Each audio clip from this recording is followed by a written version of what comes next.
ایک معصوم بچی اور اس کی بے بس ماں رو رہی ہے۔ ناظرین، ان کی معصوم بچی کے ساتھ ظالموں نے جنسی زیادتی کر کے اور اس کے بعد اس کو قتل کر دیا۔ تو یہ ہوس کا پجاری اور یہ ہوس کے جو ہے نا بے ایمان لوگ اس طرح کرتے ہیں، چھوٹی 1.5 سال کی معصوم بچی کے ساتھ ظلم کر کے اور اس کے بعد اس کو قتل کر دیا۔ یہ ماں بے بس ہو کر ابھی رو رہی ہے، لیکن اس کو پوچھنے والا کوئی نہیں۔ تو ناظرین، اس کی ماں کو اس کی بچی کا نام بتایا جا رہا ہے ایذا خان۔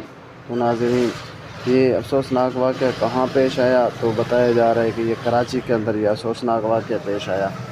تو ہم درخواست کریں گے حکومت وقت سے کہ ظالموں کو اور جنسی درندگی اور ہوس پورے کرنے والوں کو عبرت کا نشان بنایا جائے اور اس معصوم بچی کو اور اس کی ماں کو انصاف دیا جائے، تاکہ باقی لوگوں کے لیے بھی عبرت کا نشان بن جائے کہ کیوں کسی معصوم بچی کو